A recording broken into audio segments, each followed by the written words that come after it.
Hello everyone, मैं हूं रवि मिश्रा। स्वागत करता हूं आप सभी का Ravi Mishra conceptual history classes के ऑनलाइन प्लेटफॉर्म पर। आज से मैं हिस्ट्री स्पेशल बैच स्टार्ट कर रहा हूं। ये एक नई बैच है और इस बैच में मैं हिस्ट्री बहुत डिटेल से पढ़ाने वाला हूं। वैसे डिटेल से तो पहले भी पढ़ाता रहा हूं, जो भी बैच मैंने पढ़ाई है अपने प्लेटफॉर्म पर। बट इस बैच में थोड़ा और डिटेल से, साथ ही साथ कमीशन, बड़ी तेजी से क्वेश्चन पूछने का तरीका बदलता जा रहा है। तो कमीशन के डिमांड के अनुसार आप सभी लोगों को थोड़ा नए तरीके से मैं समझाने का और पढ़ाने का प्रयास करूंगा। आपको ध्यान से समझना होगा। जैसा कि मैंने कहा, मैं बहुत डिटेल से पढ़ाने वाला हूं। तो आपको इस बैच को इतना ध्यान से पढ़ना है और जैसे जैसे मैं लेक्चर समाप्त करता जाऊं, आप एक एक लेक्चर इतने अच्छे से तैयार करें कि थोड़े समय में ही हिस्ट्री पर आपकी कमांड हो जाए। ऑब्जेक्टिव क्वेश्चंस के लिए ये बैच है। सभी कॉम्पिटिटिव एग्जाम्स के लिए ये बैच है। UPSC, state PCS, CDS, CAPF, आप जो भी एग्जाम दें जिसमें हिस्ट्री आती है या हिस्ट्री से क्वेश्चंस आते हैं, उन सभी एग्जाम्स के लिए ये बैच स्टार्ट कर रहा हूं मैं। ये बैच पढ़ने के बाद आपको अतिरिक्त कोई भी मटेरियल पढ़ने की आवश्यकता नहीं है। नॉर्मली ऐसा मैं बोलता नहीं, क्योंकि कॉम्पिटिटर्स को चाहिए कि वो अपना नॉलेज इम्प्रूव करते रहें। जो कुछ उनको टीचर ने पढ़ाया उसे इम्प्रूव करते रहें। बट इस बैच में मैं ऐसा इसलिए बोल रहा हूं क्योंकि ऑलरेडी मैं बहुत डिटेल से पढ़ाऊंगा। तो आप लोगों को जो मैं पढ़ाऊंगा उतना ही पढ़कर, उस पर कमांड करके आप एग्जाम हॉल तक पहुंच जाएं, तो समझ जाइएगा कि आप सेफ जोन में हैं। आप हिस्ट्री में जितना स्कोर करना चाहिए, जितने स्कोर से आप सुरक्षित हो सकते हैं, उतना स्कोर आप करेंगे। ये जो बैच है, मैं आपको पढ़ाऊंगा, साथ ही साथ आपको पीडीएफ भी मिलता जाएगा। क्लास वीओडी होगी, जब आप देखेंगे तो आपको वीडियोस दिखेंगी। फी होगी 999 रुपए। आपको पीडीएफ भी एप्लीकेशन पे मिल जाएगा। मेरा एप्लीकेशन है ये, आप प्ले स्टोर पर जाकर डाउनलोड कर सकते हैं। Conceptual history classes by Ravi Mishra.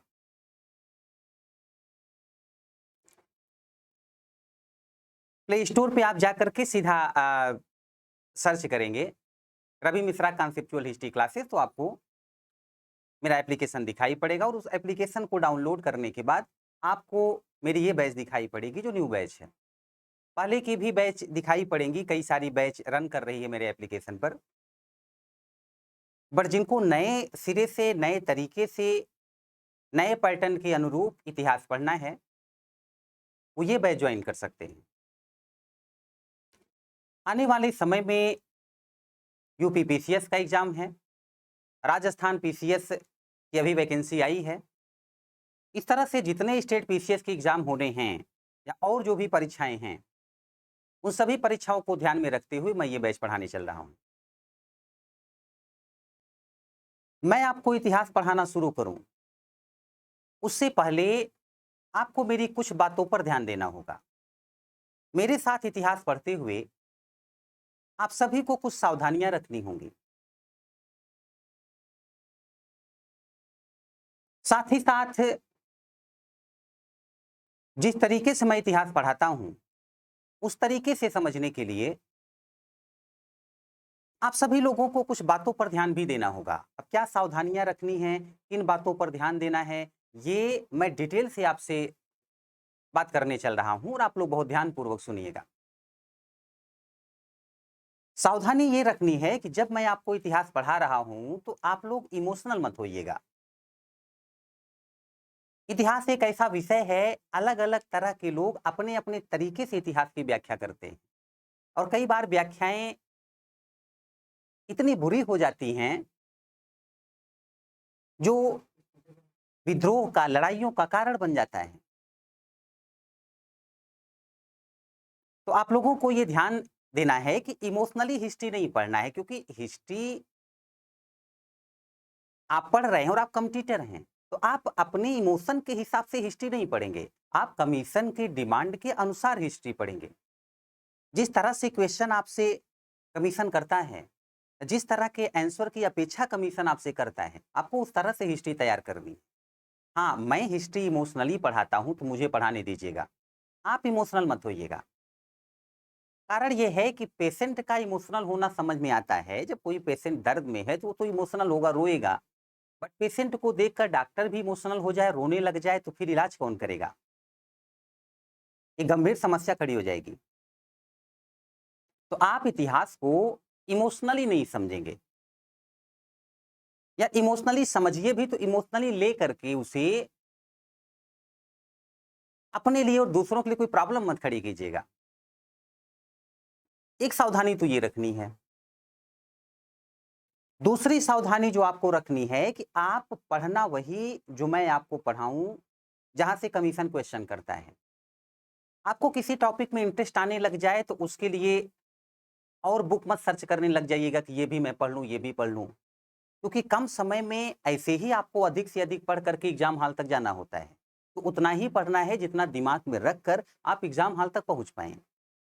बहुत अधिक पढ़ लेंगे तो फिर मोर स्टडी मोर कन्फ्यूजन वाली स्थिति में आप पहुँच जाएँगे। अब ये मत कहिएगा नो स्टडी नो कन्फ्यूजन, पढ़ना तो पड़ेगा। बट इतना भी मत पढ़ लीजिएगा कि आप एग्ज़ाम हॉल में ऑप्शन बी सही है कि सी सही है या बी सी दोनों सही है, इसी पर कन्फ्यूज़ रहें। वहाँ पर कन्फ्यूजन के लिए समय नहीं होता।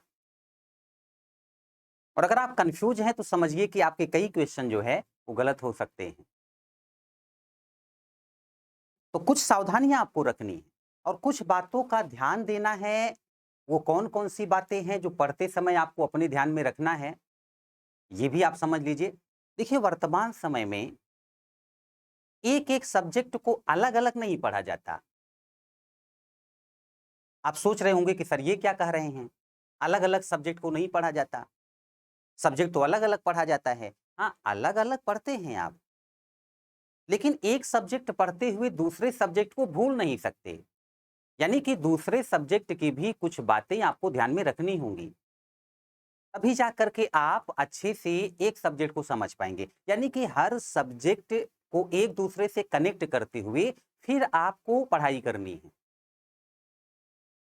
जैसे कि आपको इतिहास पढ़ना है, बट इतिहास पढ़ते हुए आपको ज्योग्राफी का ज्ञान होना चाहिए, आपको इकोनॉमिक्स का ज्ञान होना चाहिए, आपको पॉलिटी का ज्ञान होना चाहिए, करंट में क्या चल रहा है आपको इसका भी ज्ञान होना चाहिए।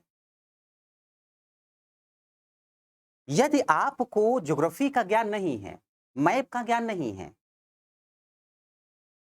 दुनिया की जो भौगोलिक स्थिति है या अलग-अलग देश की भौगोलिक स्थिति का ज्ञान नहीं है, किसी देश की ज्योग्राफिकल कंडीशन का ज्ञान नहीं है, तो ऐसे में आप इतिहास नहीं समझ सकते। तो मैं आपको अभी समझाने चल रहा हूं कि किन-किन बातों का ध्यान आपको रखना है। और जब तक मैं इतिहास पढ़ाऊंगा इस बैच में, तब तक आप सभी को ये बात ध्यान में रखनी होगी और तभी जाकर के आप इतिहास समझ पाएंगे।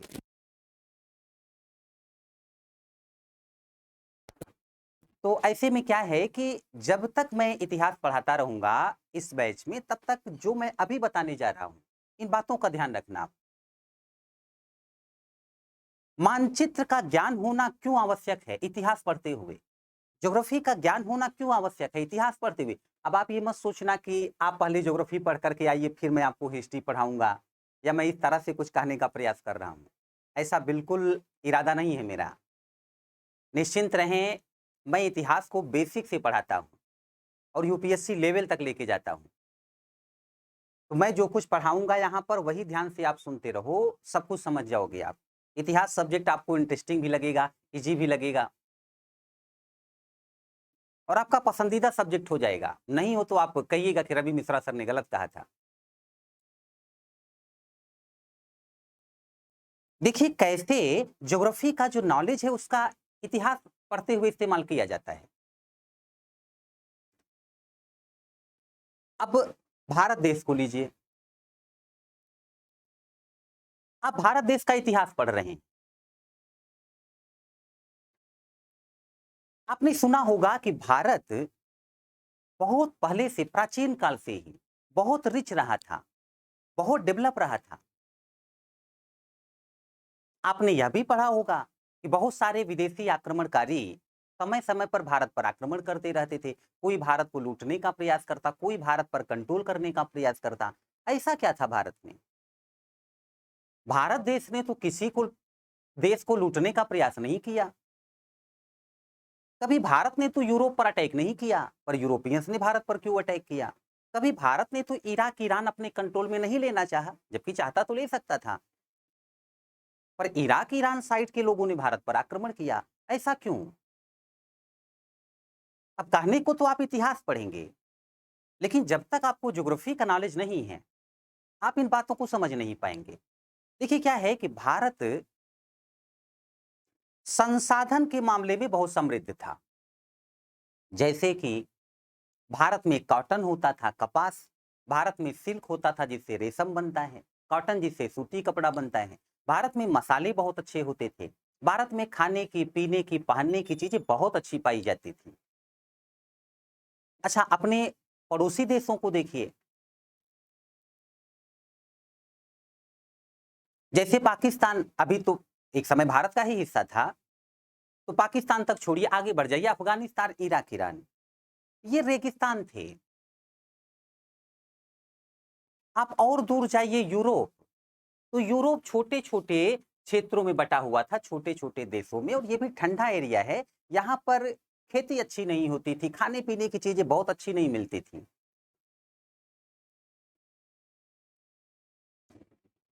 भारत में बहुत कुछ अच्छा होता था, जो दुनिया वालों को भी अच्छा लगता था।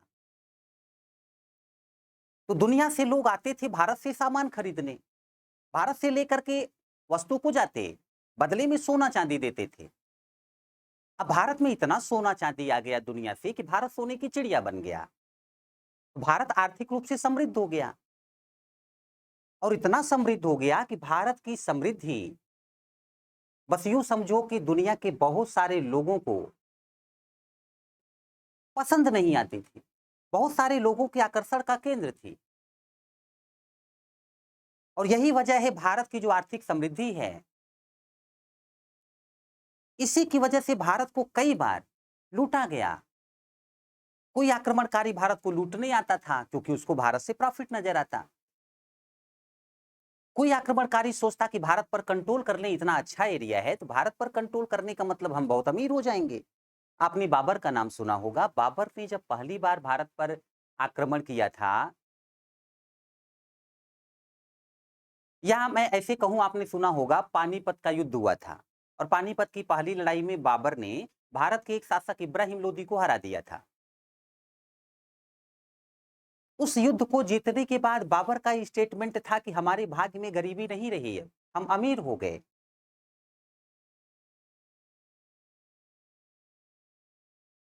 तो भारत जो है, उसकी ज्योग्राफिकल कंडीशन अन्य देशों के मुकाबले, अन्य देशों की तुलना में बहुत अच्छी थी, इसलिए आर्थिक स्थिति भी उसकी बहुत अच्छी हो जाती थी। देखो, आर्थिक स्थिति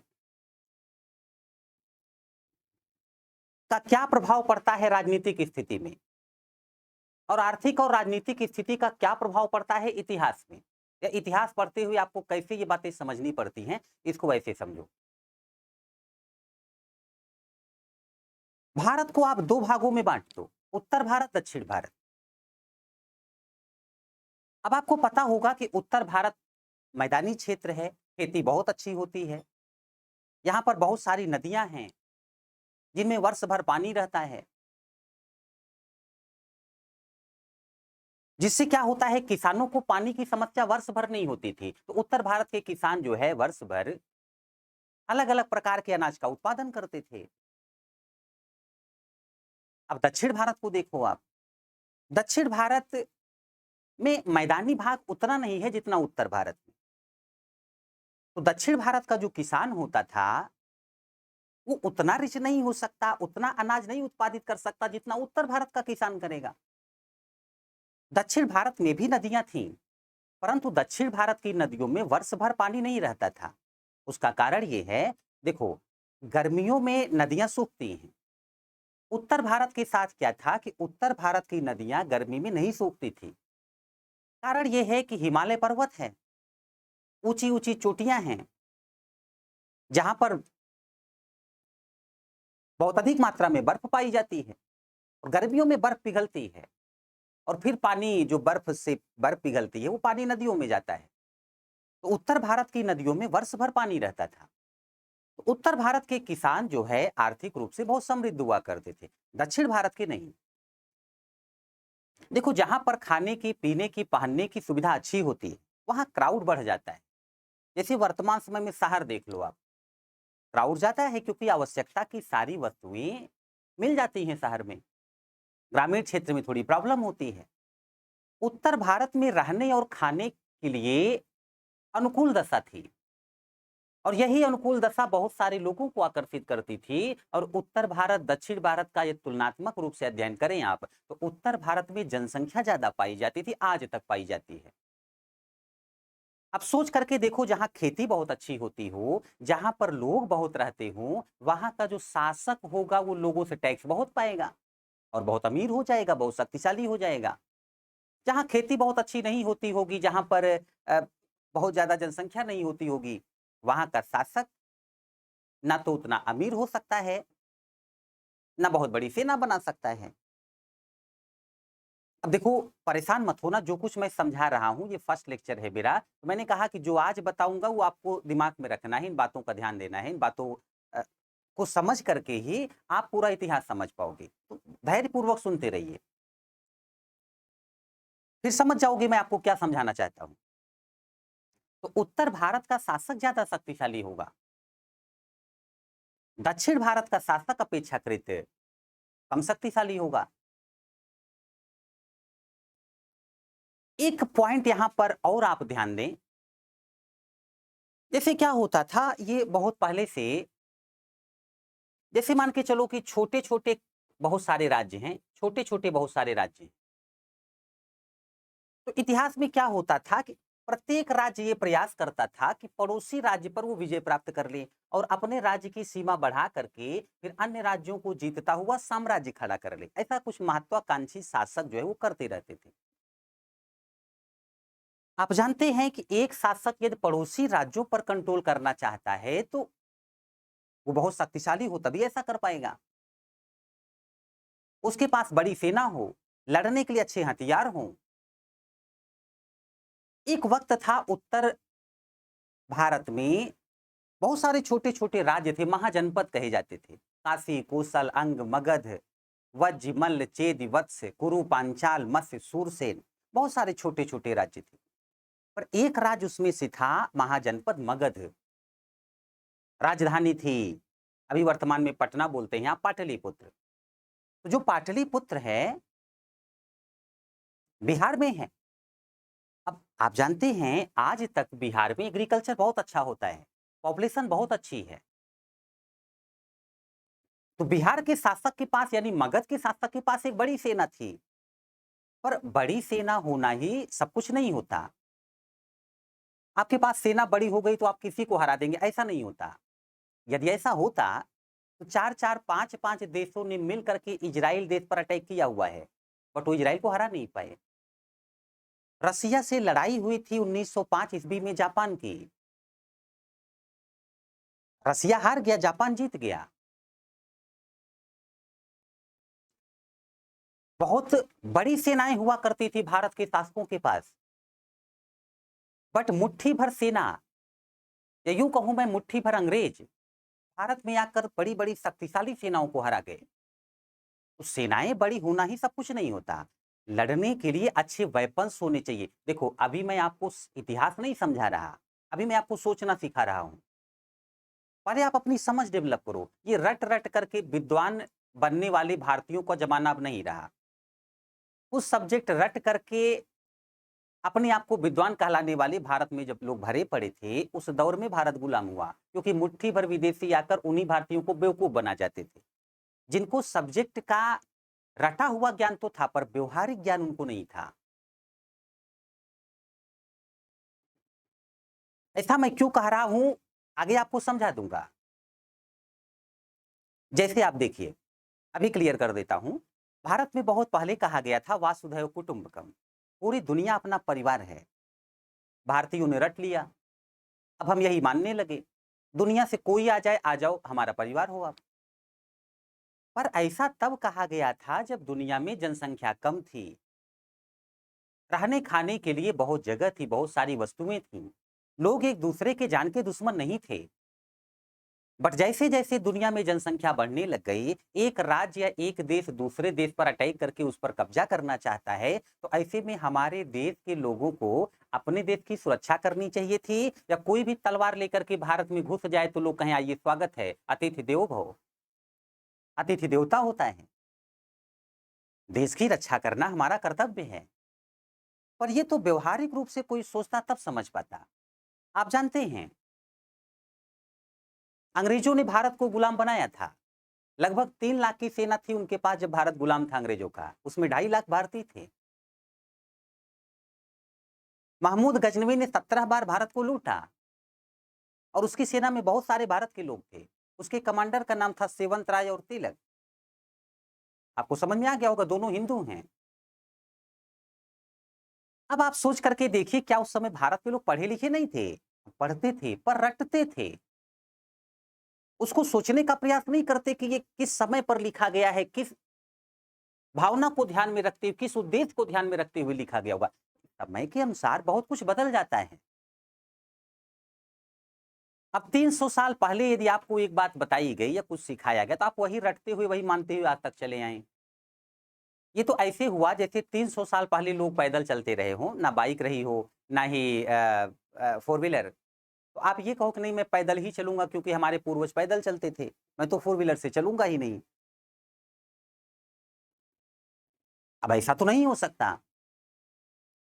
जब आपके पास भौतिक संसाधन बढ़ते जा रहे हैं, जब आपका रहन-सहन का स्तर भी बढ़ता जा रहा है, जब माहौल बदल रहा है, तो थोड़ा-सा सोच-विचार का स्तर तो बदलना होगा। मैं ये नहीं कहता कि सोच-विचार का स्तर बदल करके आप अर्थ का अनर्थ कर दो, जैसे मन करे वैसे करो, अपनी संस्कृति को छोड़ दो आप।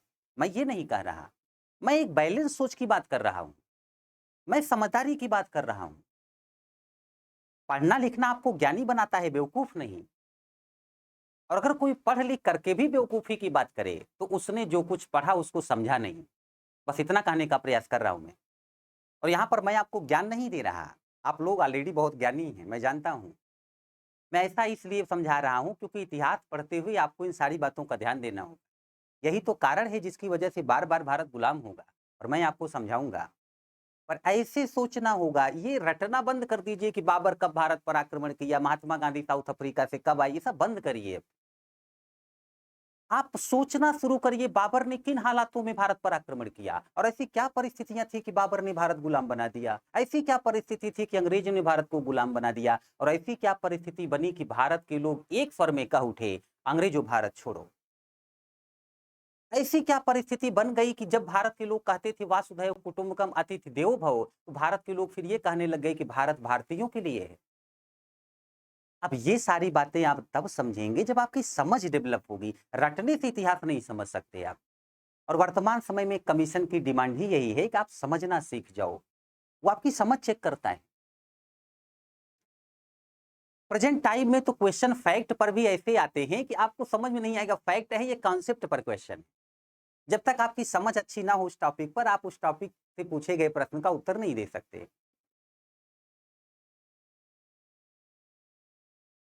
तो इस तरह से वेपन्स बहुत महत्वपूर्ण है, हथियार। और बहुत पहले राजा जब लड़ते थे तो तलवारों से लड़ते थे।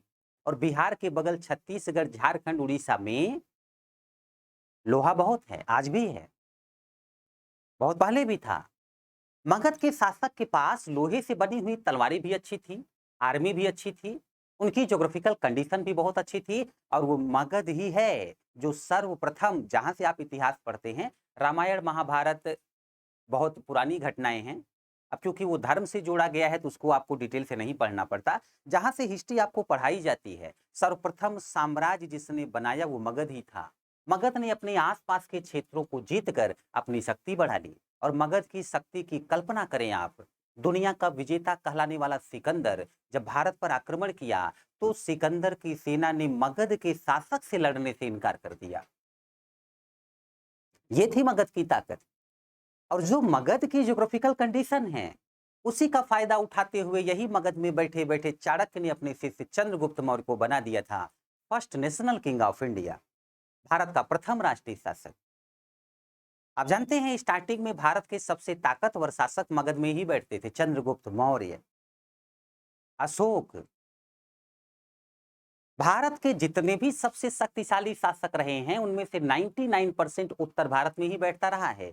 चंद्रगुप्त, विक्रमादित्य, समुद्रगुप्त, भारत का नेपोलियन, हर्षवर्धन, यहाँ तक कि विदेशी आक्रमणकारी भी जो भारत को गुलाम बनाते थे और अपनी शक्ति बढ़ाते थे, वो भी नॉर्थ में ही बैठते थे, दिल्ली को राजधानी बनाकर। इल्तुतमिश, अलाउद्दीन खिलजी, बलबन, कुतुबुद्दीन ऐबक, बाबर, हुमायूं, अकबर, जहांगीर, शाहजहां, औरंगजेब। और वर्तमान समय में भी देख लीजिए, भारत के सबसे जो शक्तिशाली लोग हैं वो उत्तर भारत में ही बैठते हैं।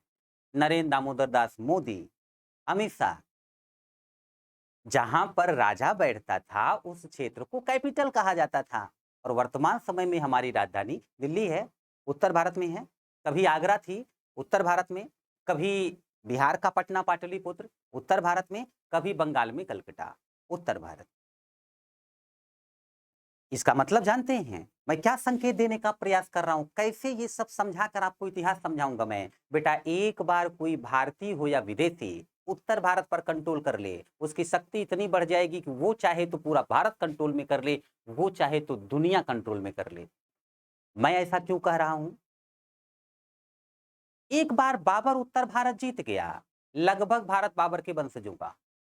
एक बार गोरी उत्तर भारत जीत गया, लंबे समय तक लगभग पूरा भारत गोरी के बाद के मुस्लिम शासकों का होगा। एक बार अंग्रेज उत्तर भारत जीत जाएं, बक्सर की लड़ाई में 3 उत्तर भारत के शासक हारे थे। एक मुगल शासक दिल्ली का, दूसरा अवध का शासक यूपी का, तीसरा बंगाल का भागा हुआ नवाब मीर कासिम।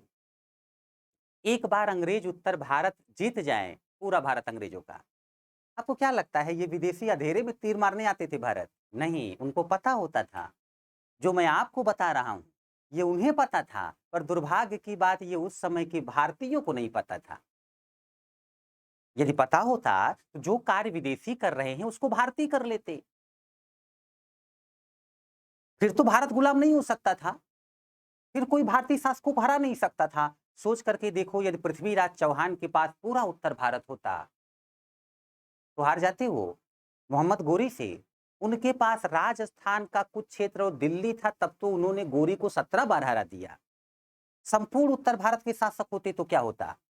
और जब भी कोई भी शासक ऐसा हुआ जो लगभग पूरे भारत का शासक हो, उसको हराने की कल्पना दुनिया में कोई कर ही नहीं सकता। इसीलिए दुनिया के लुटेरे भारत में तब कभी नहीं आते थे जब भारत में एक शक्तिशाली शासक बैठा करता। चंद्रगुप्त मौर्य के समय में भारत को कोई हरा नहीं सकता था। अशोक के समय में भारत नहीं हार सकता, चंद्रगुप्त विक्रमादित्य के समय में नहीं हार सकता, समुद्रगुप्त भारत के नेपोलियन के समय में कोई नहीं हार सकता। भारत नहीं हारेगा, वो शासक भी नहीं हारेगा। लेकिन जब भारत छोटे छोटे टुकड़ों में बटा होगा तब भारत हारेगा। अब ये बात माइंड में सेट कर लेना, क्योंकि जैसे ही मैं कहूं संपूर्ण भारत एक शासक का, समझ जाना भारत सुरक्षित है। जैसे मैं कहूं भारत टूट गया, समझ जाना कि अब आक्रमणकारी भारत को लूटने आएंगे। अब ऐसा कई बार होगा, इसलिए दिमाग में इन बातों को सेट करके रखना। आप ज्योग्राफिकल कंडीशन का महत्व देखें। ये देखिए यूरोप है, और यूरोप में आप देखें ये ब्रिटेन है, और ब्रिटेन और यूरोप के बीच में इंग्लिश चैनल है, यानी कि पानी है। यहां पर आप देखिए ब्रिटेन कटा हुआ है यूरोप से। यदि एक देश कई पड़ोसी देशों को टच करता है, कई देशों की सीमाएं छूता है, तो उस देश के लिए बड़ी समस्या रहती है। अब भारत को देख लो, हमारे देश का बॉर्डर पाकिस्तान से टच करता है तो पाकिस्तान बार बार प्रॉब्लम क्रिएट करता है बॉर्डर पर, चाइना बार बार प्रॉब्लम क्रिएट करता है भारत के लिए। ऐसा होता है। आप देखो ब्रिटेन से किसी अन्य देश का बॉर्डर टच नहीं करता, अन्य देश ब्रिटेन से दूर हैं, तो ब्रिटेन को ऐसा कोई खतरा तो नहीं हो सकता। जब देश सुरक्षित हो तो डेवलपमेंट करने में आनंद आता है। आपका पूरा फोकस डेवलपमेंट पर होगा। जब देश ही ना सुरक्षित हो तब ब्रिटेन ने प्रयास किया खुद के डेवलपमेंट का, फ्रांस ने भी प्रयास किया, जर्मनी ने भी प्रयास किया, पर हकीकत ये है फ्रांस को बार बार पड़ोसी देशों के युद्ध का सामना करना पड़ता था। नेपोलियन नाम का शासक पड़ोसी देशों से हारा था। जर्मनी का हिटलर पड़ोसी देशों से लड़ता रहता था और उसी में उसकी सारी ताकत खप जाती थी। लेकिन ब्रिटेन अपनी ज्योग्राफिकल कंडीशन का फायदा उठाते हुए किसी पड़ोसी देश से लड़ाई में नहीं उलझा, बल्कि सारी एनर्जी, सारी ताकत लगा दिया दुनिया में जाकर बिजनेस करने में। अमेरिका से बिजनेस करता था, भारत से आकर के बिजनेस करता था, चाइना में जाकर बिजनेस करता था। और इसकी भौगोलिक दशा ही है कि ये सुपर पावर बन गया। एक छोटा सा देश दुनिया के बहुत बड़े क्षेत्र पर कंट्रोल करके रखा हुआ था। जब तक आप ज्योग्राफिकल कंडीशन नहीं समझेंगे, इन बातों को समझ नहीं पाएंगे। एक और बात समझिए, जब आप इतिहास पढ़ रहे हों तो 5-10 मिनट में कोई पॉइंट या कोई टॉपिक क्लियर नहीं होता। कई बार बहुत कुछ लिंक करते हुए बहुत देर तक ध्यान से जब आप सुनते हो, तब कोई टॉपिक क्लियर होता है। जैसे यदि मैं आपसे एक प्रश्न करूं कि वास्को डी गामा कौन था, आप लोग कहेंगे कि वास्को डी गामा एक पुर्तगाली यात्री था। मैं आपसे पूछूं, बताइए वास्को डी गामा ने क्या किया था, तो आप कहेंगे कि वास्को डी गामा जो है उसने भारत के लिए नए रास्ते की खोज की थी। कई वर्ष हो गए मुझे मुखर्जी नगर दिल्ली में यूपीएससी स्टेट पीसीएस के बच्चों को पढ़ाते हुए। कई लाख बच्चों को पढ़ा चुका हूं अब तक। जब भी मैं किसी बैच में एंट्री करता हूं फर्स्ट टाइम, तो मेरा पहला प्रश्न यही होता है, बताइए वास्को डी गामा ने क्या किया। और मैं आपको बताऊं, बहुत सारे बच्चे ऐसे होते हैं जो कहते हैं Vasco D gamma discovered India. Vasco D gamma ने भारत की खोज की। अभी तक मुझे एक भी बैच में ऐसा नहीं दिखा कि कोई ना कोई बच्चा ये ना बोल दिया हो कि वास्को डी गामा ने भारत की खोज की। अब इतनी सी बात को समझने के लिए आपको बहुत सारी बातों पर ध्यान देना होगा, तब ये बात आप समझ पाएंगे। वास्को डी गामा ने जो कुछ किया बेटा, वो इतना आसान कार्य नहीं था। जो कुछ वास्को डी गामा ने किया उसके लिए भी कठिन था, और उसका परिणाम ये है कि वास्को डी गामा जब भारत पहुंचा है, उसी के बाद दुनिया इतनी तेजी से बदलने लग गई कि वैश्वीकरण आ गया, ग्लोबलाइजेशन। ये वास्को डी गामा ही है जहां से आप मॉडर्न हिस्ट्री पढ़ते हैं, आधुनिक इतिहास। यहीं से तो विश्व आधुनिक हुआ है। बहुत कुछ बदल गया वास्को डी गामा के बाद। वरना वास्को डी गामा के समय की यदि बात की जाए, तो उस समय का अगर मुश्किल से 5-6 साल और पूर्व चले जाओ आप, तो यूरोप वालों को यह तक नहीं पता था कि अमेरिका नाम का देश भी कहीं पर है।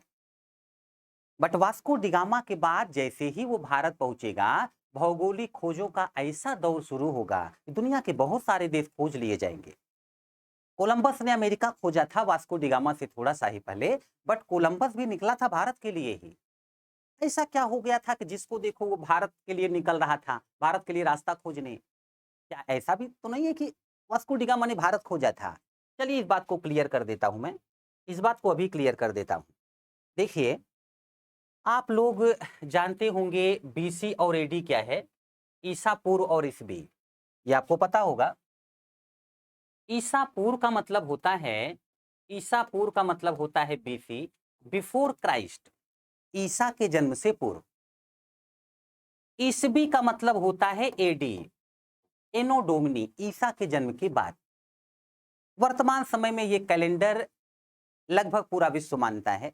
एक समय सबका अपना अपना कैलेंडर था। हिंदुओं का विक्रम संवत हुआ करता था, शक संवत था, मुस्लिमों का हिजरी संवत था, यूरोपियंस का अपना अलग कैलेंडर जैसे आप देख रहे हैं।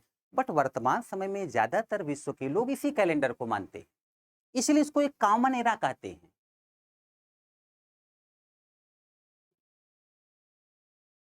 तो अभी तो BCE इस तरीके से लिखा जाता है, कॉमन एरा मान लिया गया। ये एक ऐसा संवत है जो दुनिया में लगभग लोग मानते हैं। तो ईसा के जन्म से पहले, ईसा के जन्म के बाद, परेशान मत होइएगा। ये सब आप लोगों को सरल समझाने के लिए, आप लोग सब्जेक्ट को सरलता से समझ सकें, किसी घटना को पढ़ते हुए ये समझ सके कि कितनी पुरानी घटना है, कितनी नई घटना है। ये सब समझाने के लिए, ये देखो, कोई भी सब्जेक्ट है वो आपकी लाइफ स्टाइल आसान बनाने के लिए होता है, आपको जानकार बनाने के लिए होता है। आपकी जिंदगी कठिन बनाने के लिए आपको नहीं पढ़ाया जाता, लाइफ को सरल बनाने के लिए पढ़ाया जाता है।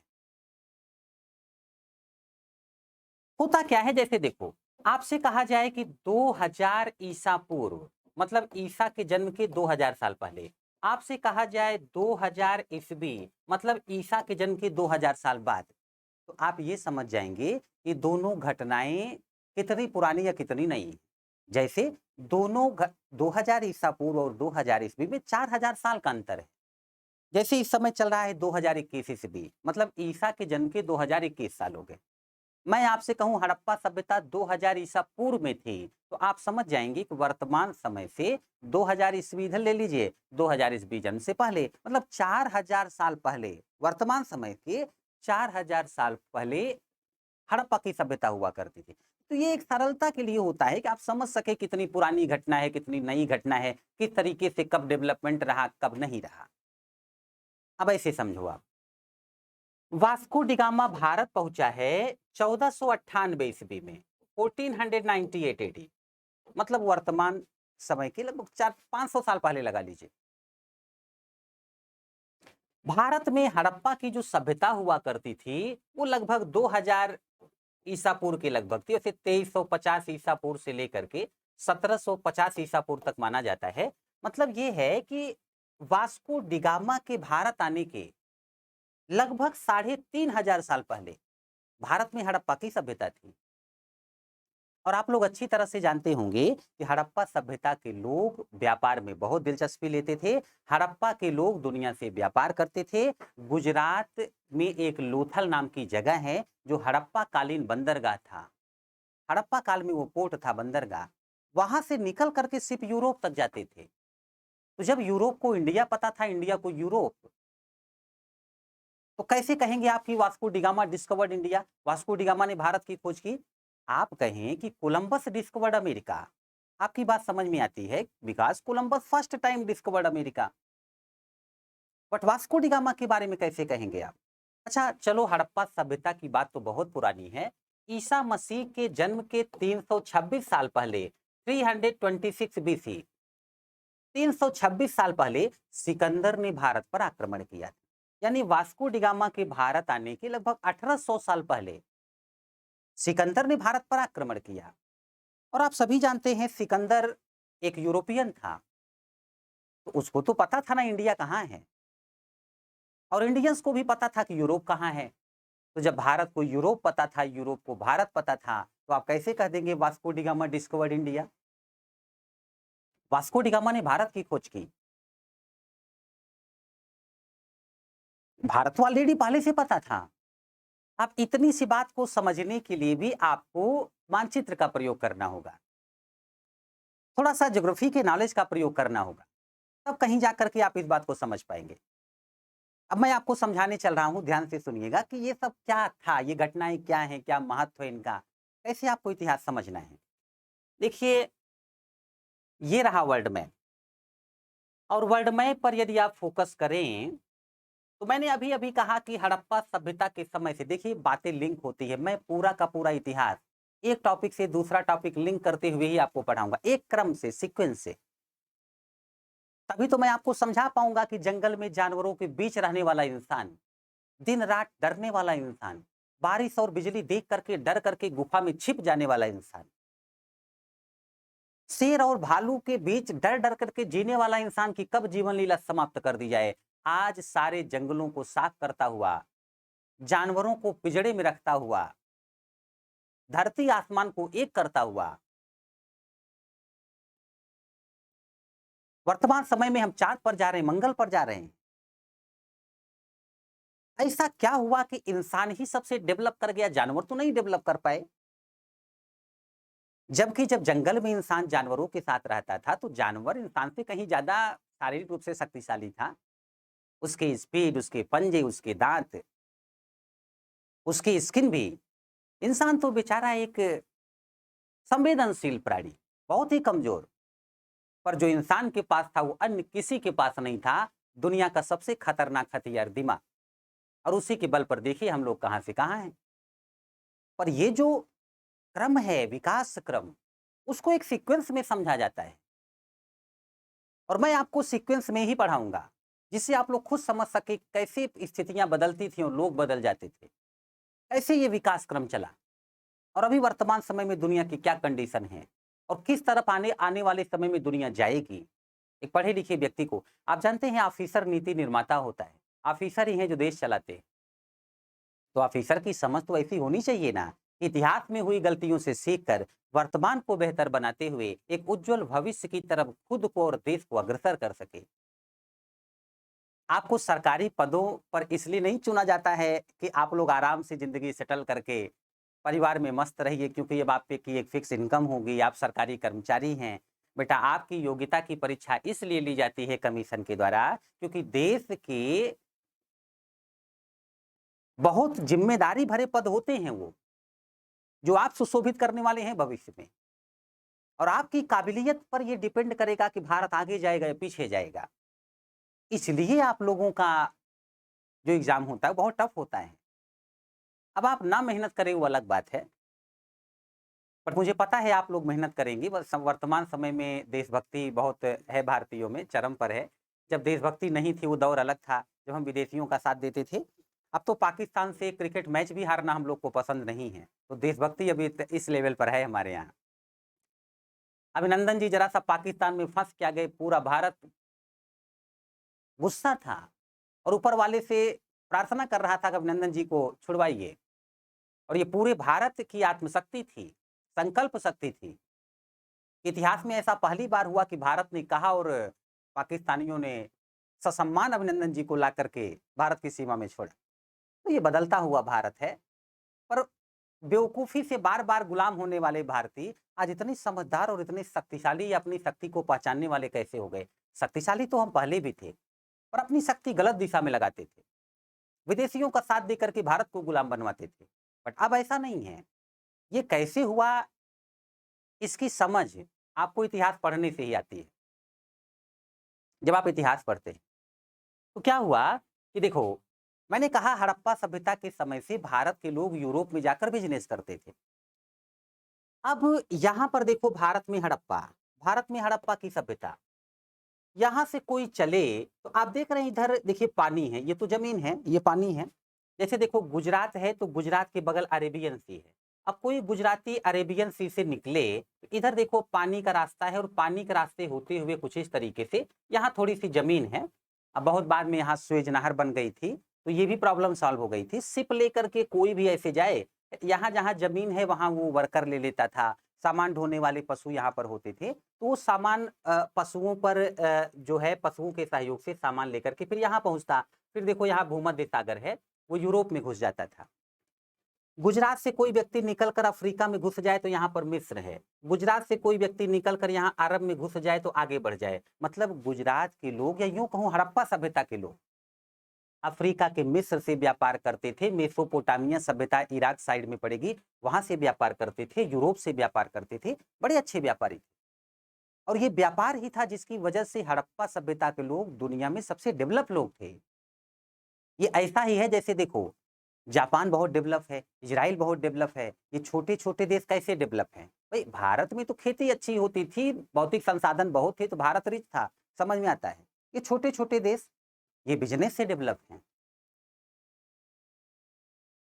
मैं आपको पढ़ाऊँगा, जब हड़प्पा सभ्यता हुआ करती थी, वो दौर ऐसा था कि भारत जंगलों से भरा पड़ा था। आप जानते हैं हड़प्पा सभ्यता के समय पर लोहे का ज्ञान नहीं था। पूरे भारत जंगलों से भरे पड़े थे। पूरा भारत जंगलों से भरा पड़ा था और जंगल तब तक नहीं कट सकता जब तक लोहा नहीं होगा। तो हड़प्पा सभ्यता के लोग कृषि से कम व्यापार से बहुत डेवलप थे। ये सब मैं आपको समझाऊँगा, अभी आप यहाँ पर मत फँसिए। आगे बढ़ते हैं तो क्या हुआ कि भारत के लोग यूरोप से व्यापार करते थे। अच्छा, इस व्यापार से यूरोपियंस का भी प्रॉफ़िट था, भारत का भी। जैसे आप देखें, जो गुजरात है, वो पानी को टच करता है। गुजरात के आस-पास के राज्य पानी को टच करते हैं और पानी के रास्ते जब व्यापार अधिक होगा, तो जो देश पानी को टच करेगा, वो व्यापार अधिक करेगा और व्यापार से बहुत प्रॉफ़िट भी पाएगा, तो रिच हो जाएगा, डेवलप हो जाएगा। हड़प्पा सभ्यता के लोग इसलिए डेवलप थे क्योंकि पानी के रास्ते व्यापार बहुत करते थे और उसमें से गुजरात जो पानी को टच करता है वो बहुत डेवलप था। वहाँ के लोग व्यापारी थे, अच्छे व्यापारी। और आज भी गुजरातियों की सबसे बड़ी पहचान वो व्यापारी बहुत अच्छे होते हैं। हमारे देश के गृह मंत्री के पास भी आप जानते होंगे एक बहुत बड़ा बिजनेस है। तो कहने का आशय ये है कि अब सोचो जैसे गुजरात के लोग अच्छा व्यापार कर सकते हैं, वैसे यूरोप में देखो यहाँ पर बेटा इटली है, बगल में समुद्र है, और इटली में देखो आप तो यहाँ पर रोम है, यहाँ के लोग भी अच्छा बिजनेस करते थे। इनकी ताकत बढ़ गई अफ्रीका से बिजनेस करके, एशिया से बिजनेस करके, और एक समय ऐसा आया कि इनकी सैन्य शक्ति इतनी बढ़ गई। दरअसल हड़प्पा सभ्यता तो पुरानी सभ्यता है, बहुत बाद में हम सबको पता चली। तो हड़प्पा सभ्यता के समय पर कैसे कोई आता था जाता था, ये कल्पना तो हम बाद में कर पाए। भारत में कोई कैसे आता था, भारतीय कैसे दुनिया में जाता था, ये सब तो बहुत बात की बातें। अगर सिकंदर के आक्रमण की बात करूं मैं, तो सिकंदर जब यूरोप से भारत आया था, तो सिकंदर के आने के बाद बहुत सारे रास्तों का पता चल गया यूरोपियंस को। भारत आने का पता तो पहले से था भारत, पर नए नए रास्ते पता चले, और इन रास्तों के सहयोग से यूरोप और भारत के बीच में और अच्छा बिजनेस हुआ। वो सिकंदर के आक्रमण के बाद की घटना है, जब रोम की शक्ति इतनी बढ़ गई कि उन्होंने एक विशाल रोमन साम्राज्य खड़ा कर लिया, एक बहुत बड़ा रोमन साम्राज्य। और रोम के लोग भारत के साथ बिजनेस करते थे, लंबे समय तक बिजनेस चलता रहा। यूरोप में ईसाई हुआ करते थे, भारत में हिंदू हुआ करते थे। इधर हिंदू धर्म की उन्नति, उधर ईसाई धर्म की उन्नति। यूरोप और भारत के बीच में जो रेगिस्तानी क्षेत्र है, यहाँ पर बहुत सारे कबीलाई लोग रहते थे, जो आपस में लड़ते थे, एक दूसरे को मारते थे, मर जाते थे। बहुत समय बाद की बात है, यहाँ पर एक नए धर्म का उदय हुआ, इस्लाम धर्म। और जो इस्लाम धर्म के लोग थे, मैं डिटेल से समझाऊंगा, अभी शॉर्ट में आपको बताता हूं कि इस्लाम धर्म के लोगों का उद्देश्य हो गया कि दुनिया में इस्लामिक एम्पायर खड़ा करते हैं, इस्लामिक साम्राज्य। अब बिजनेस करके प्रॉफिट पर फोकस करेंगे तो बहुत वक्त लगेगा। यहाँ के मुस्लिम शासकों ने यूरोप पर अटैक करके उसको लूटो, उस पर कब्जा कर लो, भारत पर आक्रमण करके उसको लूटो, जरूरत पड़े तो कब्जा कर लो। ऐसे में इनकी इनकम बढ़ गई बड़ी तेजी के साथ। ये इस्लामिक एम्पायर खड़ा करते जा रहे थे, बहुत सारे लोगों को, जिस क्षेत्र को ये जीतते थे वहां के लोगों को मुस्लिम बना देते, तो इनके फॉलोअर्स की संख्या बढ़ रही थी बहुत तेजी के साथ। ईसाई धर्म हिंदू धर्म को डेवलप होने में तो बहुत समय लग रहा था, लेकिन इस्लाम धर्म बहुत तेजी से प्रोग्रेस करने लग गया, एक विशाल इस्लामिक साम्राज्य खड़ा होने लगा। और एक समय ये मुस्लिम शासक इतने ताकतवर हुए कि इन्होंने यूरोप से भारत आने का जो मार्ग था उसको बंद कर दिया। मैं आपको डिटेल से पढ़ाऊंगा कि पूर्वी रोमन साम्राज्य, पश्चिमी रोमन साम्राज्य क्या था, कैसे पूर्वी रोमन साम्राज्य की जो राजधानी हुआ करती थी उस पर तुर्कों ने विजय प्राप्त किया, कुस्तुनतुनिया बिजेंटियन साम्राज्य, और तत्पश्चात किस तरीके से यूरोप से भारत आने का मार्ग बंद कर दिया गया। तो जब भारत आने का रास्ता बंद हो गया, तो यूरोप जो भारतीय व्यापार से लाभ प्राप्त करते थे, यूरोपियन लोग, उनका जो बेनिफिट है वो बंद हो गया, वो बेनिफिट आना बंद हो गया। अब यूरोपियन चिंतित थे, एक तो बढ़ती हुई इस्लामिक शक्ति का खतरा, अपने धर्म पर खतरा, क्योंकि लोगों को बड़ी तेजी से मुस्लिम बनाया जा रहा था, अपने क्षेत्र का खतरा, क्योंकि कब मुस्लिम शासक अटैक करके कंट्रोल कर ले यूरोपियन क्षेत्र पर क्या पता।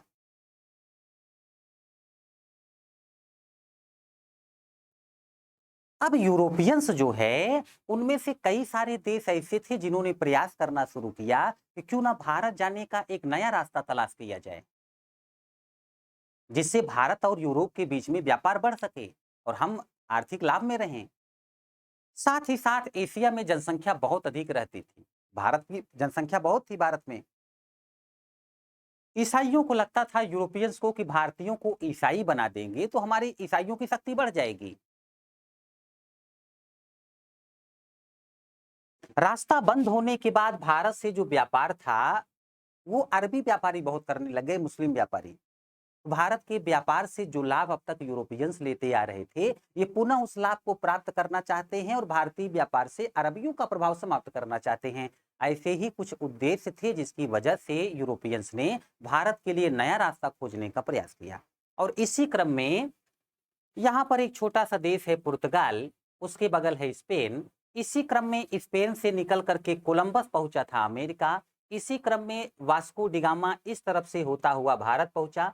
वास्को डिगामा से पहले एक पुर्तगाली यहाँ से निकल करके केप ऑफ गुड होप पहुंचा था, साउथ अफ्रीका के साउथ में। मैं डिटेल से पढ़ाऊंगा, अभी कुछ बताना चाहता हूँ। कि कैसे बहुत सारी बातों पर ध्यान देते हुए फिर किसी एक टॉपिक या कॉन्सेप्ट को आप समझते हैं। अभी क्या हुआ कि अमेरिका की खोज हुई, भारत के लिए नए मार्ग की खोज हो गई और इस रास्ते से यूरोपियंस जो व्यापार कर रहे थे, उनको बहुत प्रॉफिट होने लगा।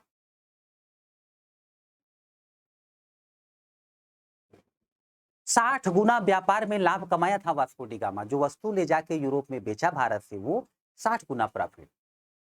पुर्तगालियों का डेवलपमेंट देख करके अन्य यूरोपियन देश भी डेवलपमेंट की होड़ में लग गए, कंपटीशन शुरू हो गया। अब देखो, अगर संपूर्ण यूरोप को दो भागों में बांट दो, ईस्ट और वेस्ट, कल तक इस तरफ जो देश थे वो भारत से व्यापार करते थे, तो इटली, यूनान, ये सब डेवलप थे। आज इनका पतन होने लगा, इधर से व्यापार बंद हो गया। अब इस तरफ से व्यापार होगा अमेरिका के साथ, अफ्रीका के साथ, भारत के साथ। तो इस तरफ के जो देश अब तक पिछड़े थे, गरीब थे, अब आप देखेंगे अचानक से बहुत अमीर होने लग जाएंगे ये। अभी थोड़ी देर पहले मैं कह रहा था आपसे, जो देश समुद्र को टच करता है, यदि समुद्री रास्ते से वो व्यापार करता था तो बहुत प्रॉफिट में रहता था। अचानक से इन देशों ने व्यापार करना शुरू किया और आप देखना अभी तक दुनिया में बहुत गरीब थे ये, और एक समय ऐसा आएगा दुनिया में सबसे अमीर हो जाएंगे।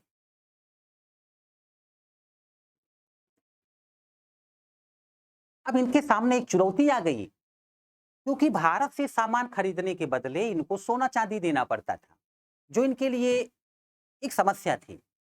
सोना चांदी लिमिटेड मेटल है, कब तक आप भारत को सोना चांदी देकर सामान लेते रहोगे, आपका सोना चांदी समाप्त हो जाएगा। बट अमेरिका की खोज होने से ये प्रॉफिट हुआ यूरोप का कि इनको अमेरिका से सोना चांदी मिलने लगा। अब समझो इस बात को कि भारत से व्यापार तभी कंटिन्यू रह सकता है जब अमेरिका पर इनका कंट्रोल हो। अब ये अमेरिका पर नियंत्रण करने का प्रयास करने लग गए। शुरुआत में अमेरिका से सोना चांदी प्राप्त करने के बदले ये अमेरिकन को दास देते थे, गुलाम। ये क्या चक्कर है मैं बताता हूँ। अमेरिका में बहुत बड़े बड़े किसान आज भी हैं जो दवा का छिड़काव भी खेतों में हेलीकॉप्टर से करते हैं। बहुत पहले भी अमेरिका का एरिया बड़ा था, पॉपुलेशन कम थी, वहां वर्कर्स की डिमांड थी। अफ्रीका के लोग आज भी जंगल से भरा पड़ा है अफ्रीका, और वहाँ के लोग घुमक्कड़ टाइप के होते थे, जानवरों को मारकर खाते मसराते, खेती नहीं करते थे। तो स्टार्टिंग में तो यूरोपियंस ने ये दिमाग लगाया कि अफ्रीका में जा करके वहाँ के लोगों को गुलाम बनाकर और उन्हीं गुलामों को ले जा करके अमेरिका में बेचते थे, क्योंकि वर्कर्स की डिमांड थी वहां पर, और अमेरिका से सोना चांदी प्राप्त करते। फायदा ये हुआ कि यूरोपियंस का जो व्यापार भारत से बंद होने की स्थिति में आ जाता, वो व्यापार कंटिन्यू हुआ।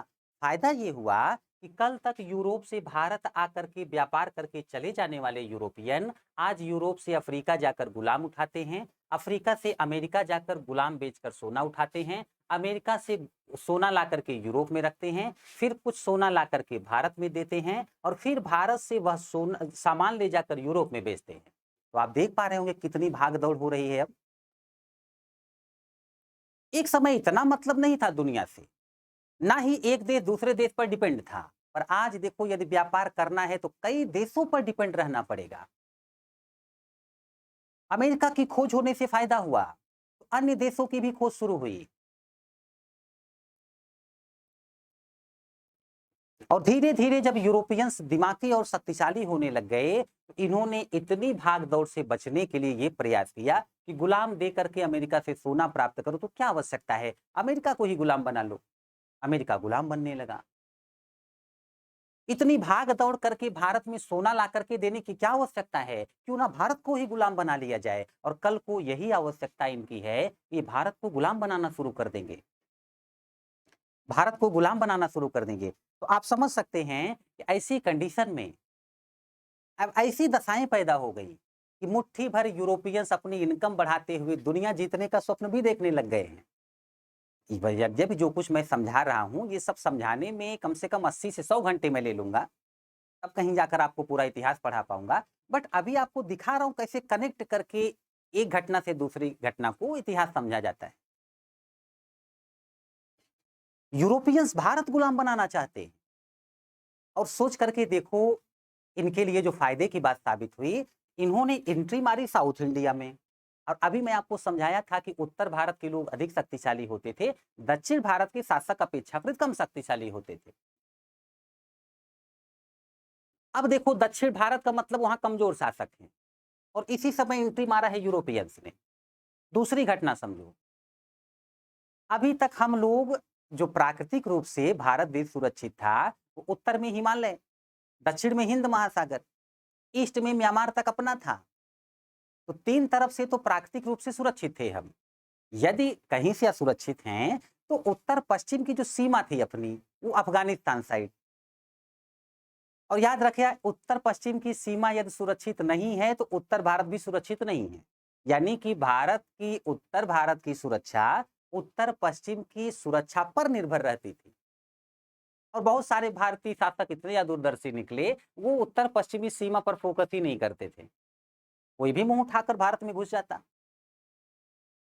इसी समय पर अफगानिस्तान से होते हुए भारत में घुस करके आक्रमण किया, अफगानिस्तान से होकर के भारत में आकर के आक्रमण किया जिस शासक ने भारत में आकर आक्रमण किया, ये देखिए, इधर उत्तर भारत में अफगानिस्तान साइड से अटैक करता हुआ इधर दिल्ली के पास हरियाणा तक पहुंचा बाबर। घटना है 1526 ईस्वी की, उत्तर भारत पर आक्रमण हो रहा है।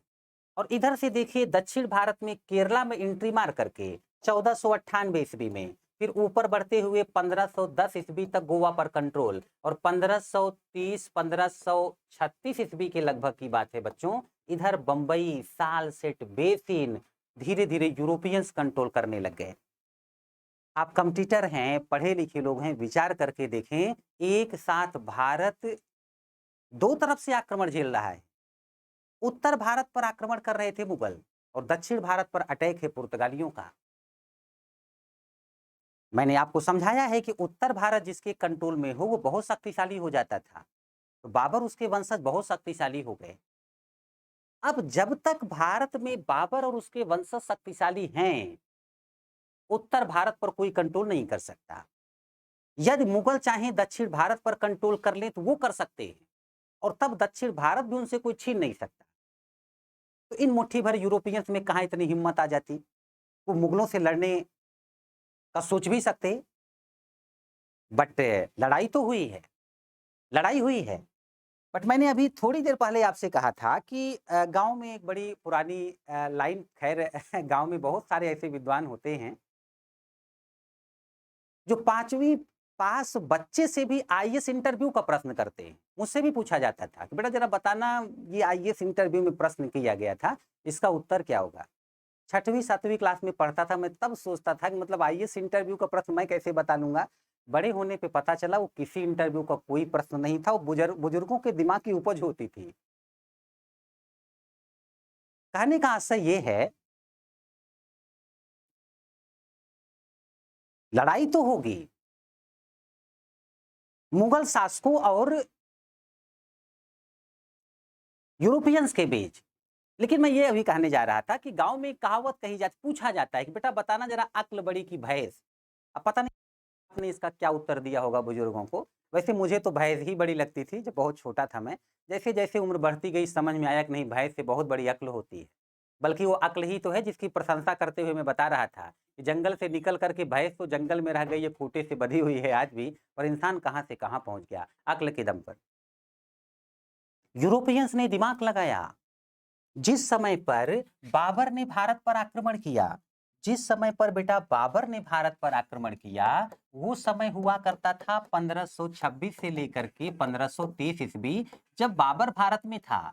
जब बाबर भारत में था 1526 से लेकर के 1530 ईस्वी, ये बाबर का समय है। बाबर का बेटा हुमायूं किंग बना। हुमायूं हुमायूं का बेटा अकबर किंग बना। मैं टाइम की बात करूंगा, नाम सुनते रहिए, इन नामों से तो आप भी परिचित होंगे। अकबर का बेटा जहांगीर किंग बना। जहांगीर जहांगीर का बेटा शाहजहां किंग बना। शाहजहां शाहजहां का बेटा किंग बना औरंगजेब। औरंगजेब तो ये सारे शासक बहुत ही शक्तिशाली थे। जहांगीर का समय हुआ करता था 1605 से लेकर के 1627 तक। 1627 तक ये जहांगीर का टाइम था, जहांगीर का। औरंगजेब का समय है 1658 से लेकर के 1707 तक, 1658 से 1707 ईस्वी तक, ये औरंगजेब का टाइम है। आप ऐसे देखिए, आप जानते हैं भारत जो गुलाम बनाएगी कंपनी वो ब्रिटिश ईस्ट इंडिया कंपनी होगी और वो 1608 में भारत आई थी।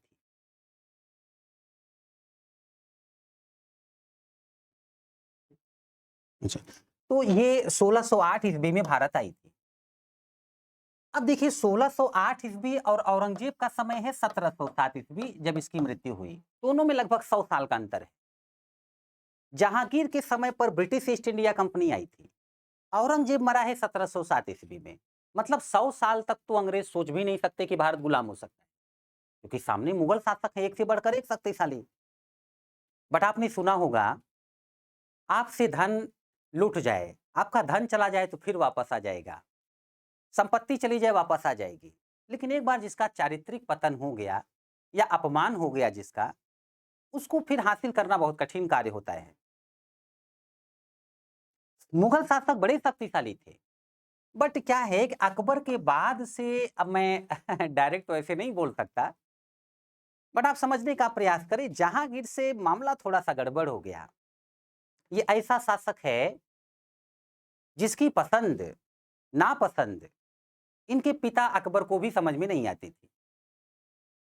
ये ऐसे व्यक्ति हैं जो भारत की एक डांसर अनारकली के पीछे कुछ इस तरह से पड़े।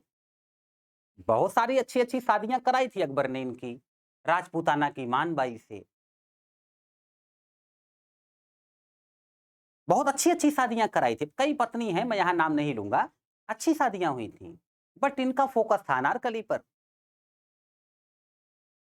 यदि इनके इमोशन के हिसाब से सोचा जाए तो आप सोच सकते हैं कि भाई क्या हर्ज था अनारकली से शादी करवाने में। वैसे प्रकरण तो इतना बड़ा है कि लैला मजनू, हीर रांझा, रोमियो जूलियट की कड़ी में एक नाम जोड़ा जाता है, उस तरह से तो नहीं, बट सलीम अनारकली की कहानी मशहूर है। लेकिन उन कहानियों से ये कहानी मैच नहीं कर सकती, क्योंकि लैला मजनू, रोमियो जूलियट, हीर रांझा वाली कहानी तो उनसे शुरू हुई, उन्हीं पे खत्म हो गई। जहांगीर की कहानी अनारकली पे जाके खत्म नहीं हुई थी। इसकी कहानी अलग-अलग लोगों के साथ अलग-अलग होती थी। ये ऐसा व्यक्ति था, इसके बारे में कहा जाता है कि यदि रास्ते में भी कहीं जा रहा हो, तो कब ये किससे बोल दे कि इनसे शादी करनी, उनसे शादी करनी, इसे खुद नहीं पता होता था। अब मैं इतिहास का टीचर हूँ, सिर्फ कहानी नहीं बता सकता, सिद्ध करता हूँ, जो भी फैक्ट बताऊँगा, जब तक उसके पीछे का कॉन्सेप्ट नहीं समझाऊँगा, आगे नहीं बढ़ूँगा मैं। इनकी माताजी की सेविका हुआ करती थी नूरजहाँ। एक दिन इन्होंने देख लिया नूरजहाँ को, तो वहीं खड़े हो गए, बोले इनसे शादी करनी है हमें। इनके साथियों ने कहा सर क्या करते हो, मतलब जहाँ देखो वहीं आप खड़े हो जाओगे, इनसे शादी करनी, उनसे शादी करनी, नौकरानी है ये।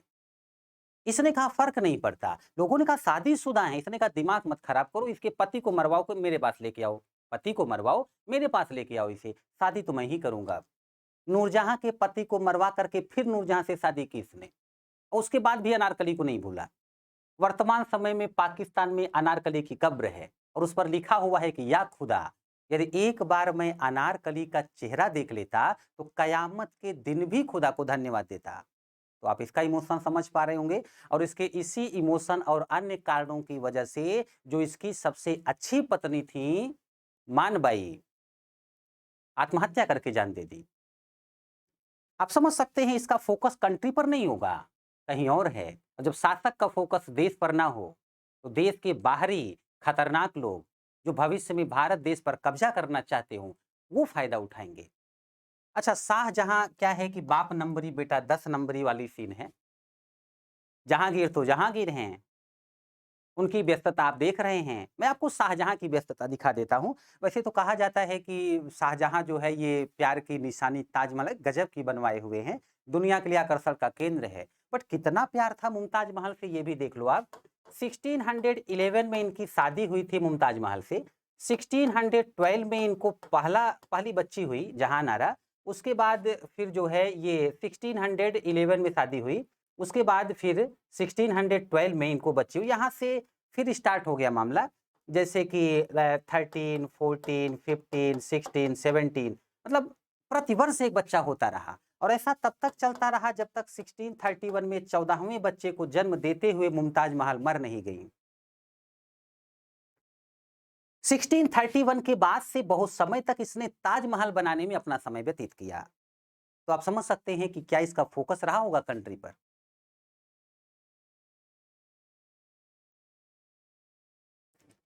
और यदि नहीं था तो उसका फायदा अंग्रेज जरूर उठाएंगे।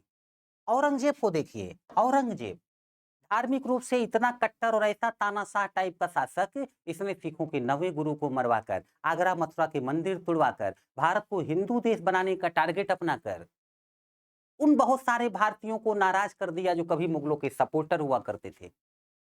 अकबर के सपोर्टर थे राजपूत, सिखों से अच्छा संबंध था।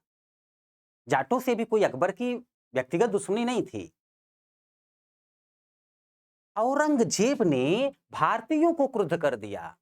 और याद रखना, भारत में रहकर भारतीयों को मिलाकर आप नहीं चलोगे तो आप टिक नहीं सकते भारत में। ये तो भारतीयों की सिंपैथी थी, भारत के लोग किसी का साथ दे जाते थे, थोड़ा सरल होते थे, जिसका फायदा लोग उठा लेते थे। वरना भारत पर कब्जा करके रहो आप बिना भारतीयों की मर्जी के, ये संभव ही नहीं था। कोई भी मुट्ठी भर सेना लेकर के भारत गुलाम नहीं बना सकता था। ये तो भारत के लोग बहुत सरल थे, उन वही पुरानी बात मान रहे थे, अतिथि देवो भव, कोई भी आए वासुधैव कुटुंबकम, सब अपना परिवार है। अब आप सोच रहे होंगे फिर सर इमोशनली तो नहीं बोल रहे हैं। बेटा सोच करके देखो, अकबर ने भारतीयों को अपनाया, भारतीयों ने अकबर को। लगभग मुगल शासकों के साथ भारतीयों का इमोशन होता था। जितने मुस्लिम शासक का एक बार भारतीयों का इमोशन उनके साथ हो गया। और हिंदू मुस्लिम भारत में साथ मिलकर रहते थे। अंग्रेज भारत में कई सौ वर्ष तक रहे हैं, ना भारतीयों को अपना माना ना भारत को। और जिन भारतीयों ने एक स्वर में चिल्लाना शुरू किया था अंग्रेजों भारत छोड़ो, क्या कभी ऐसा किसी अन्य के साथ हुआ? नहीं हुआ। अंग्रेज भारत को अपना समझ के नहीं रहे, तो भारतीयों ने भी बाद में समझा कि अपने देश के नहीं हो सकते, इनको भगाओ यहां से। और उनको भगाने में भारत के हिंदू मुस्लिम दोनों शामिल थे। इतिहास के हिसाब से बात कर रहा हूं मैं। यहां पर क्या है कि ऐसे में जो औरंगजेब है, इसने भारत में कुछ ऐसा कर दिया कि क्षेत्रीय विद्रोह शुरू हो गए। लगभग भारत मुगलों के पास था, बट जगह जगह पर विद्रोह हो गए। और औरंगजेब के मरने के थोड़े समय बाद ही एक शासक बना था जिसका नाम हुआ करता था मोहम्मद शाह। ये भाई साहब भी या तो बेगमों के साथ होते थे, या हरम में महिलाओं के साथ, या हिजड़ों की टीम बनाकर उनसे भी मनोरंजन किया करते थे। तो पब्लिक इनको रंगीला कहा करती थी। पूरा नाम है मोहम्मद शाह रंगीला। तो आप समझ सकते हैं कि किस स्थिति में है ये, और ये क्या देश संभालेंगे। इन्हीं के समय पर भारत छोटे छोटे कई टुकड़ों में बट गया। अवध अलग हो गया, बंगाल अलग हो गया, कर्नाटक अलग हो गया, हैदराबाद अलग हो गया। और आज तक भारत में घुसकर किसी की लूटने की हिम्मत नहीं थी, ना ही मुगलों से लड़ने की हिम्मत थी। बट रंगीला के समय पर 1739 नादिर शाह अटैक्ड इंडिया। नादिर शाह ने भारत पर आक्रमण करके कोहिनूर हीरा, मयूर सिंहासन लूट लिया। थोड़ी समय बाद अहमद शाह अब्दाली ने आक्रमण किया। आज भारत टूटते देर नहीं हुई। 1748 से मात्र 9 साल बाद ही 1757 में प्लासी का युद्ध लड़ा था अंग्रेजों ने। और 1757 के 7 साल बाद ही बक्सर का युद्ध होगा, भारत गुलाम हो जाएगा। और जो मुगल शासक आज तक इतने शक्तिशाली थे कि अंग्रेज आंख में आंख मिलाकर इनसे बात नहीं कर सकते थे, अंतिम मुगल शासक रो रो करके 2 गज जमीन मांगता रह गया। इन्होंने उसे रंगून में कैद किया था, 2 गज जमीन मांग रहा था। सर हमको मरने के बाद भारत में दफन कर देना, मेरी मातृभूमि है वो। अंग्रेजों ने 2 गज जमीन भी नहीं दी। आज भी बहादुर शाह जफर की कब्र पर रंगून में लिखा हुआ है। ये ऐसा बदनसीब शासक है कि इसको भारत में 2 गज जमीन भी दफन के लिए नहीं प्राप्त हुई। अब आप सोच करके देखें, अंग्रेजों ने ताकत के बल पर भारत गुलाम बनाया है कि दिमाग के बल पर? उनको पता था भारतीय शासकों के पास बड़ी बड़ी सेना है, बट तलवारों के साथ, हाथियों के साथ लड़ती है। अंग्रेजों ने वेपन्स पर काम करके लेटेस्ट टाइप की बंदूकें बनाई। बड़ी बड़ी भारतीय सेना तलवार लेकर के जब अंग्रेज सेना से लड़ने जाती थी, बात तो मजाक की है बट रियल है। मैं आपको बताऊं, जब बक्सर का युद्ध हुआ, अंग्रेजों ने एक फायर किया, 50,000 से ज्यादा भारतीय सेना वहां खड़ी थी और मुश्किल से 5,000 की सेना थी अंग्रेजों की। उसमें भी अंग्रेजों से ज्यादा भारतीय थे। एक गोली चली, 50,000 जो सेना खड़ी थी उसमें से आधे भाग गए। ऐसा क्यों हुआ था ये भी मैं आपको समझाऊंगा। बस मैं ये कह रहा हूं, अंग्रेजों ने दिमाग लगाते हुए लंबी रणनीति अपनाई और भारत गुलाम। किस वजह से गुलाम हुआ ये भी आप समझ गए होंगे। अंग्रेजों के सपोर्टर बहुत सारे भारतीय थे, और बहुत समय के बाद इन्हीं कमियों को दूर करते हुए, भारतीयों को एक करके, संगठित करके भारत के लोगों ने भारत आजाद कराया था। और उनमें सबसे अग्रणी नेता थे मोहनदास करमचंद गांधी। जब तक आप इतिहास को समझना नहीं सीखेंगे, तब तक इतिहास आपकी समझ में नहीं आएगा। अब जितनी घटना मैंने आपको बताई अभी, ये बेटा एक संकेत है। मतलब मैंने आपको अभी ये बताया, ऐसे आपको एक कॉन्सेप्ट समझना है तो देर तक समझना होगा। कैसे एक देश की घटना को दूसरे देश की घटना से लिंक करके समझना होगा। कैसे मुस्लिम शासकों ने रास्ता रोका तो यूरोपियंस भारत नए रास्ते से आए, और फिर कैसे उनमें महत्वाकांक्षा जगी कि भारत जीतने का स्वप्न पाल बैठे। कैसे चाइना से कोरोना फैलना शुरू हुआ और दुनिया प्रभावित हो गई। ऐसा नहीं है कि इतिहास में ही ये सब हुआ है, वर्तमान में भी ऐसा होता है। यदि एक देश को समझना हो, एक देश का इतिहास समझना हो, तो विश्व का इतिहास भी आपको पता होना चाहिए। जो कुछ मैं आपको समझा रहा था, अभी जो कुछ मैं आपको समझा रहा था, इसी आधार पर भारत का इतिहास 3 भागों में बाँटा गया है। प्राचीन इतिहास, मध्यकालीन इतिहास और आधुनिक इतिहास। भारत का इतिहास बेटा 3 भागों में बाँटा गया है। प्राचीन इतिहास, मध्यकालीन इतिहास और आधुनिक इतिहास। ये देखिए, 2350 ईसा पूर्व से लेकर के यानी कि 700 ईस्वी तक है प्राचीन इतिहास। 700 ईस्वी से 1707 ईस्वी तक है मध्यकालीन इतिहास, और 1707 ईस्वी से 1947 ईस्वी तक है आधुनिक इतिहास। ये जो इतिहास है, उसको 3 भागों में बाँटने का भी कारण है। ये भी मैं आपको दिखा देता हूँ। इसको 3 भागों में बाँटने का भी कारण है। इसको भी देख लीजिए आप। इसको भी देख लीजिए कि क्यों 3 भागों में बाँटा गया। भारत के इतिहास को 3 भागों में क्यों बाँटा गया? देखो, जो प्राचीन इतिहास है, वो भारतीयों का अपना इतिहास रहा। भारत का धर्म, भारत की संस्कृति। जैसे ही भारत में मुस्लिम शासकों ने अटैक करना शुरू किया और भारत गुलाम होने लगा, ऐसे में एक नए लोग, नई संस्कृति के लोग भारत आए। उनकी संस्कृति का प्रभाव भी भारत में आपको दिखेगा। शब्दावली बदल जाएगी, शब्द बदल जाएंगे, शब्द के मायने बदल जाएंगे। सल्तनत, सुल्तान, बादशाह, फारसी भाषा। जब आप ये सब पढ़ रहे होंगे, तो आप पढ़ेंगे मध्यकालीन इतिहास। मध्यकालीन इतिहास। और जैसे ही मुस्लिम शासक भारत में कमजोर पड़ेंगे, भारत पर प्रभाव स्थापित करने लग जाएंगे, कंट्रोल करने लग जाएंगे यूरोपियंस। फिर से कल्चर आपको थोड़ा सा अलग दिखेगा, अलग लोगों का दिखेगा। English language, empire, king, governor, governor general, viceroy, कुछ अलग तरीके की संस्कृति के लोगों के बारे में आपको पढ़ना पड़ेगा। और तब आप पढ़ रहे होंगे मॉडर्न हिस्ट्री, आधुनिक इतिहास। इंडिया का कल्चर एंशिएंट हिस्ट्री में देखेंगे आप सबसे ज्यादा। मेडिवल हिस्ट्री, मध्यकालीन इतिहास में मुस्लिम शासकों का तौर तरीका, उनका शासन। और आधुनिक इतिहास में यूरोपियंस का कल्चर, उनके अपने तरीके से उनका शासन। यह है आधुनिक इतिहास। तो सरलता के लिए बच्चों, भारत का इतिहास 3 भागों में बांट दिया गया।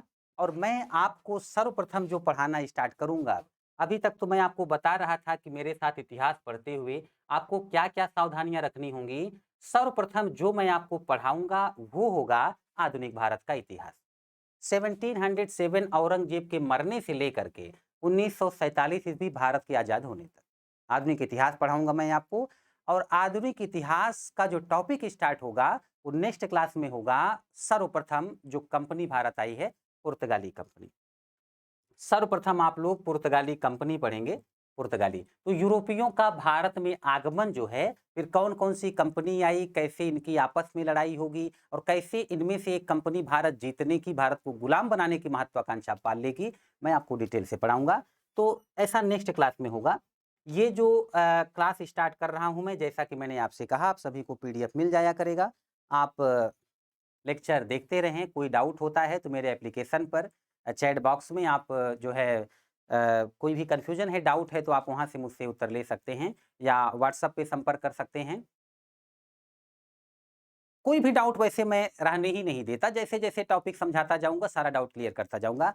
प्रतिदिन रविवार को मैं 30 क्वेश्चन का टेस्ट रखता हूं, तो आप लोग उसमें लाइव आकर के जो आप तैयारी करेंगे उसको चेक करते रहिएगा कि क्या आप तैयारी सही कर पा रहे हैं, आप जो पढ़ रहे हैं उस पर जो प्रश्न आते हैं उसका उत्तर देने की स्थिति में है कि नहीं है।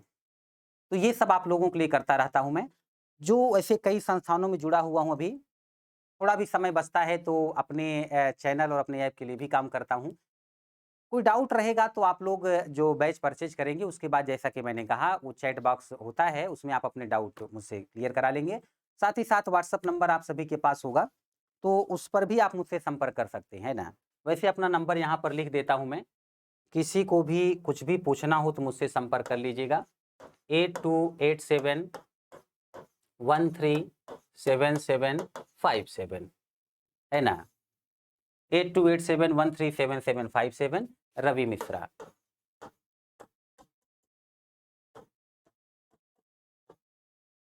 इस पर आप संपर्क कर लेंगे। तो आज की क्लास में बच्चों यहीं तक, मिलेंगे नेक्स्ट क्लास में। धन्यवाद।